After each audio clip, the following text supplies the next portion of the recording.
네. 사전 투표 첫날이고 청년 유권자들이 투표를 하셨는데 사전 투표 소감 먼저 나눠보겠습니다. 네. 투표는 우리 대한민국 주권자들의 주권을 행사하는 가장 확실한 수단입니다.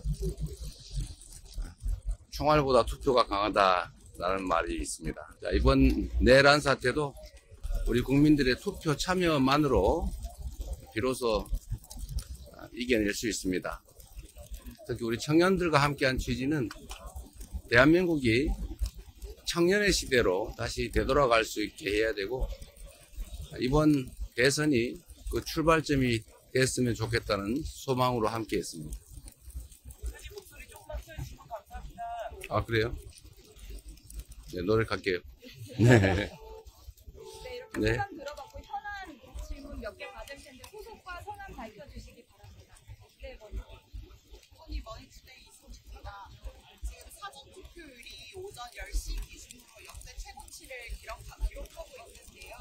이런 투표율에 대해서 어떻게 보시는지 궁금하고 목표하시는 사전투표율이 있는지도 알고 싶습니다.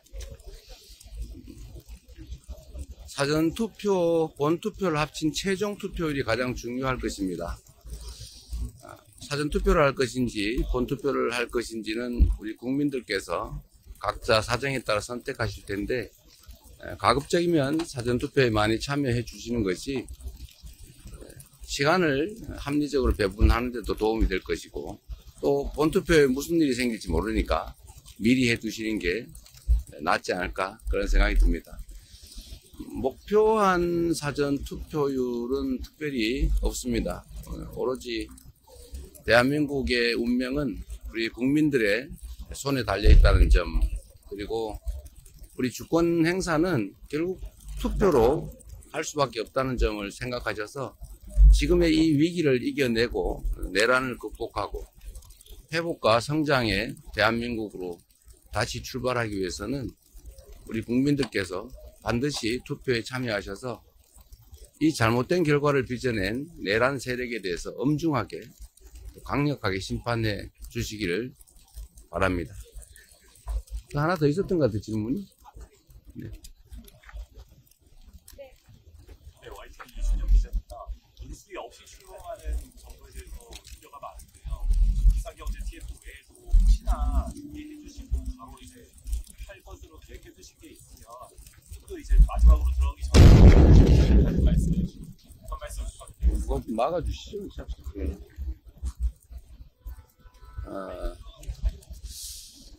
일단 내란 극복이 가장 중요하고 또 민주주의의 회복이 급선무이긴 합니다. 그러나 그거는 뭐 너무 당연한 일이어서 기본이라고 할 수 있겠고, 주력해야 될 우선순위 업무라면 결국 지금 가장 악화된 민생을 회복하는 것입니다.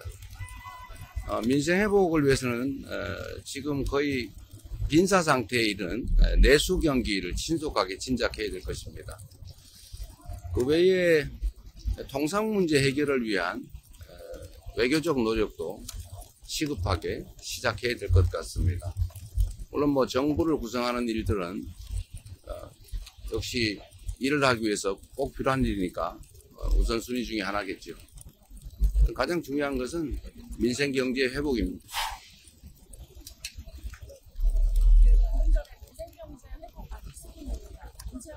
누구라고? 네.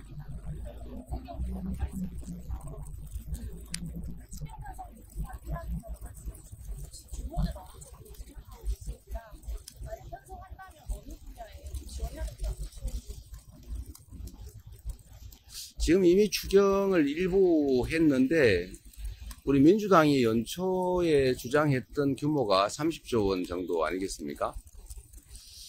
그런데 다행히 김문수 후보 측도 35조 원 추경을 얘기하고 있습니다.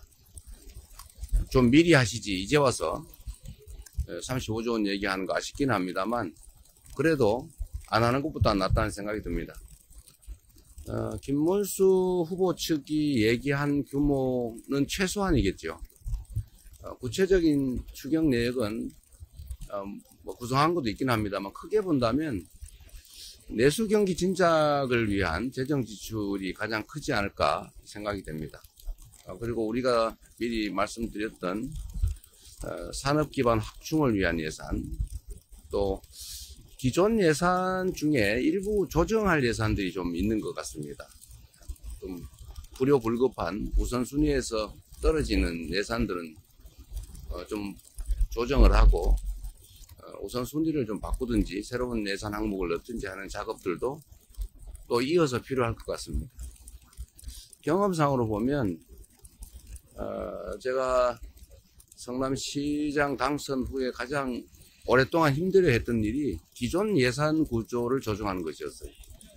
지금 재정 상황이 매우 안 좋기 때문에 또 그러나 또 지출해야 될 재정 소요는 크기 때문에 국채 발행이나 이런 것들을 고려해야 되기도 하지만 기존 예산을 조정하는 게 훨씬 더 급선무가 아닐까 그런 생각이 듭니다. 네, 그 이동 시간 때문에 마지막 질문 하나 정도만. 아니요, 좀 오늘 마지막이죠, 브리핑은. 오늘 네, 네. 좀 더 하시라고 하세요. 우리도 뭐 할 얘기도 있고. 어디요? 어디시라고? 아, 네.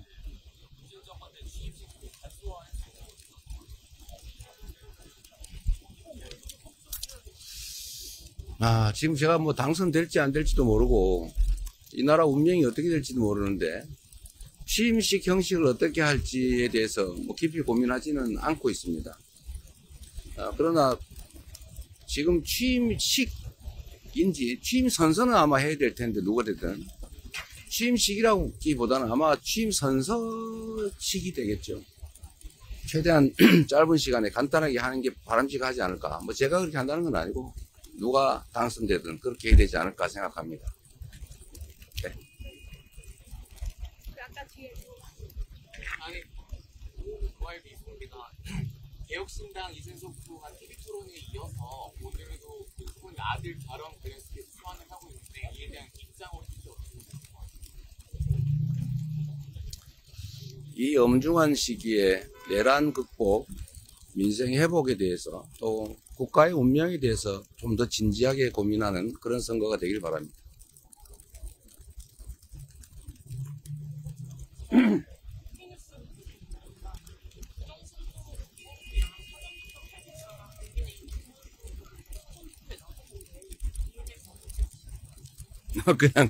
그냥 그런가 보다 하겠습니다. 원래 그런 분들 아닙니까? 뭐 원래 얘기했던 거, 그와 다른 행동하는 거. 은행 구릴치는 그분들의 특성이니까 그냥 그러려니 합니다. 죄송합니다. 네, 말씀하시죠. 네. 취임식 얘기가 나오셨어요. 그러면 대통령 이전에는 이전까지는 따로 의원직 사태나 이런 건 없으신 건지 어떻게? 의원직 사태는 따로 없으신 건지. 대체적으로 공직을 자신의 명예나 이익을 위한 벼슬로 생각하는 분들은 그거 왜 안 버리냐 이렇게 얘기하지만 공직을 국가와 국민에 대한 책임으로 생각하면 그렇게 함부로 던질 일이 아니죠. 지금 그거를 사퇴한다고 해서 다른 사람이 승계를 하면 모르겠는데 그걸 왜 우리 국민들이 맡긴 일을 그렇게 쉽게 던지겠습니까? 지금 이 순간에도 국회의원으로서 해야 될 책임이 막중하지요. 또 갑자기 제3의 내란이 벌어질지 어떻게 합니까? 그러면 국회 차원에서 대응해야 되는데 필요하지도 않게 왜 국민이 맡긴 책임을 미리 버리겠어요? 필요하면 모르겠지만 그 생각을 좀 달리 하면 좋겠어요. 공직은 권리나 지위가 아니라 책임과 역할이다. 이렇게 생각해 주시면 좋겠습니다.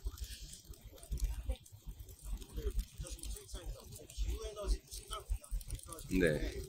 산업부의 개혁과 환경부의 작동 방식이 달라서 단순하게 추천 한마디로 없앤다고 해서 잘 돌아갈 거나 아니지 않다라는 구체적으로 어떻게 운영하십니까? 이제는 지구의 기후위기 대응이 전 세계적 과제가 됐습니다. 이 기후위기 극복이라고 하는 이 세계적 과제 때문에 이제 에너지 시스템도 완전히 바뀌고 있습니다.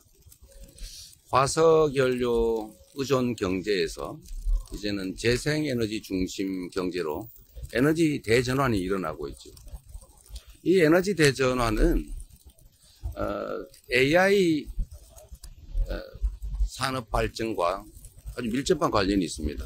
사람도 손발을 쓰는 것보다는 머리를 쓸 때 에너지가 더 많이 소비되는 것처럼 우리가 인공지능 중심의 첨단 기술 산업 시대로 전환하는 것은 피할 수 없는 일이고 거기에는 엄청난 에너지가 소모되기 때문에 이 에너지 정책이 또 국가 전략의 핵심이 됐습니다.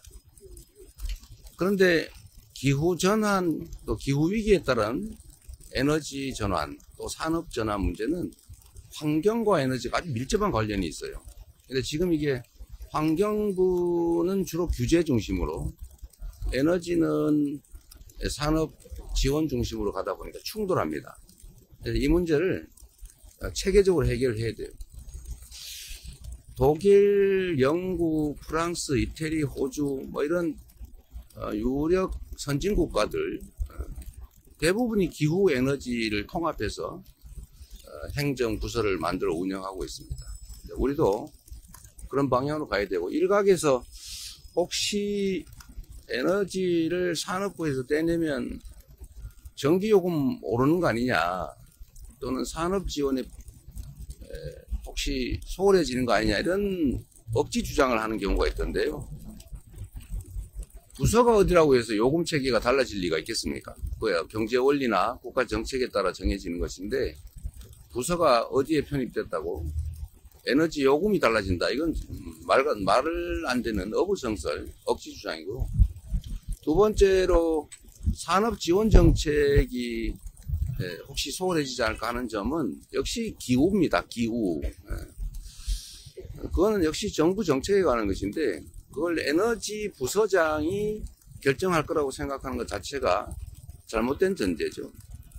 그거는 국가 정책으로 정부 정책으로 하는 일인데 그게 산자부에 속해 있든 기후에너지부로 독립하든 오히려 산업 지원, AI 중심의 첨단 기술 산업 지원을 위해서 에너지 부분을 키우려고 하는 거기 때문에 오히려 산업 지원은 더 원활하고 강력해질 거다. 이런 말씀을 좀 추가로 드립니다. 물어보실 것 같아서 미리 말씀드렸어요. 네, 간담회 때문에 지금 조금만 더 하십시오. 이동을 하셔야 될 것 같아요.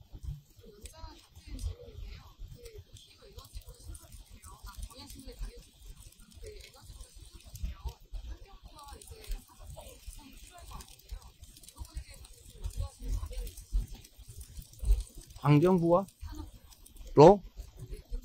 아니, 그걸 당연히 통합을 하게 되겠죠. 그래서 아주 세부적으로 그 내부에 어떤 부서들을 어떻게 배치할 건지 하는 것은 좀 구체적으로 검토를 더 할 필요가 있습니다. 좀 토론을 해봐야죠. 관련 부서들 간에. 그렇다고 지금 제가 관련 부서를 불러서 토론할 수는 없기 때문에 그때 가서 세부적인 조정을 하겠습니다. 여기 먼저 합시다. KBS 강준원 후보님께서는 이전에도 실력 위주로 해서 인사를 하시겠다고 하셨는데 본인을 싫어하시는 분도 뭐 기용을 하셨다는 취지로 예전에 말씀을 주셨었는데요. 실력이 있다면은 네. 만약에 당선이 되신다면은 대통령실에서도 그런 기준이 곧 적용이 될 수 있는지 궁금합니다. 인사가 만사라고 했고 대통령이 아무리 좋은 의도를 가지고 있어도 직접 모든 국정을 시행할 수는 없기 때문에 결국 다 권한을 위임해서 할 수밖에 없습니다. 권한을 위임받아 대신 권한을 행사할 사람, 즉 이제 정부 주요 예를 들면 내각의 구성원이나 대통령실의 수석 보좌관을 포함한 일선 공무원들은 유능한 사람, 물론 충직함을 전제로 유능한 사람들을 뽑아야죠. 저는 5년이라고 하는 짧은 국정 운영 기회를 부여받는다면 최대한 성과를 내서 국민으로부터 평가를 받아야죠. 그리고 그게 의무 아니겠습니까? 가까운 사람 써서 뭐 하겠어요? 제가 가까운 사람 챙길 거면 사업을 하지 정치를 했겠습니까? 당연히 유능한 사람, 충직한 사람. 물론 똑같은 역량을 가진 훌륭한 인재라면 가까운 사람을 쓰는 게 좋겠지요. 그건 가장 마지막 기준이다. 이렇게 말씀을 드립니다. 네, 이제 정말 이동해야 돼서 네, 여기까지 하겠습니다.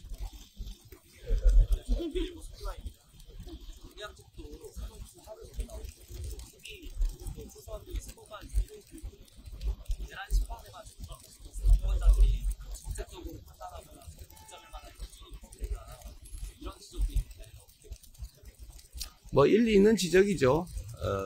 그러긴 한데 보통 통상적으로 대통령 선거는 5개월, 길게는 6개월 정도 이루어집니다. 그런데 지금은 2달, 그것도 실제로는 한 50일 정도에 불과하죠. 그런 점 때문에 국가 경영에 대한 계획을 미리 준비를 해놨었기 때문에 그나마 지금의 그 공약이라도 내고 있다는 점을 우리 국민들께서 좀 양해해 주시면 좋겠습니다. 아예 공약 못 내는 후보들도 있지 않습니까? 네. 네, 여기까지만 하겠습니다. 우선이 그 이제 외교 문제나 이제 그런 관세 문제도 말씀을 해주셨는데 당선이 되신다면 당장 G7 정상회의가 있거든요. 그런 것도 좀 참석할지였구나. 오늘 한국은행이 금리를 인하했거든요. 그만큼 경기 부양에 시급함이 제기가 되는데 더 경제계와의 만남은 좀 언제쯤 생각을 하고 계십니까? 국제회의에 참석할지 문제는 지금 얽힌 게 너무 많습니다. APEC도 준비가 매우 부실한 상태인데 그것도 수습해야 될 것 같고 또 각종 국제회의가 열리고 있는데 시간이 너무 없어서 이 중에서 가장 필요성이 높은 곳, 중요한 그런 국제 행사로 아마 제안해야 될 것 같고 구체적으로 어떤 행사에 참여할지는 아직 뭐 초청도 G7 같은 경우는 되지도 않은 것 같은데 그게 된다면 그 전제 위에서 우리가 지금 판단할 건 아니고 정부 주요 부처의 책임자들과 상의를 좀 하도록 하겠습니다. 그리고 뭐 경제계를 만날 거냐 지금도 뭐 오늘도 경제계를 만나죠. 뭐 그건 재벌은 아니겠지만 어쨌든 민생이 가장 중요하고 경제를 회복해야 국민들께서 그야말로 생존을 할 수 있기 때문에 경제 회생을 위해서 필요한 모든 조치는 최대로 가장 신속하게 무게를 두고 하도록 하겠습니다. 네, 감사합니다.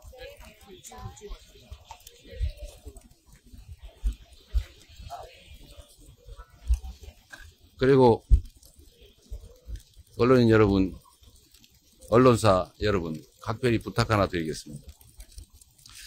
대통령 선거, 뭐 다른 선거도 마찬가지죠.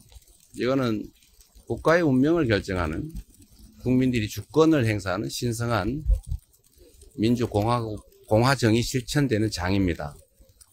객관적인 정보, 정말로 정론이 필요한 그런 상황입니다. 제가 어디서 보니까 51% 지지율하고 41% 지지율 그래프가 똑같던데 그런 식으로 조작을 해서 아 이거 비슷하구나 이런 인상을 주려고 그렇게 왜곡을 하면 되겠습니까? 그리고 없는 사실에 대해서 누가 주장한다고 마구 쓰거나 언론이 진실을 규명을 해서 진실을 보도하려고 노력을 해야지 허위를 유포하기 위해서 허위 조작에 공조해서는 안 되는 게 당연한 것 아닐까요?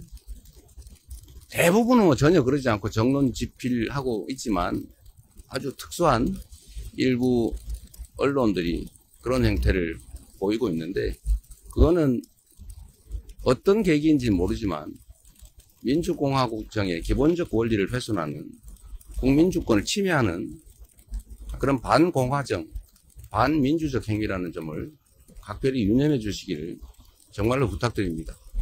이거는 이해관계를 다투는 게 아니라 우리 모두의 운명을 결정하는 정말 엄중한 국면이라는 점을 다시 한번 말씀드립니다.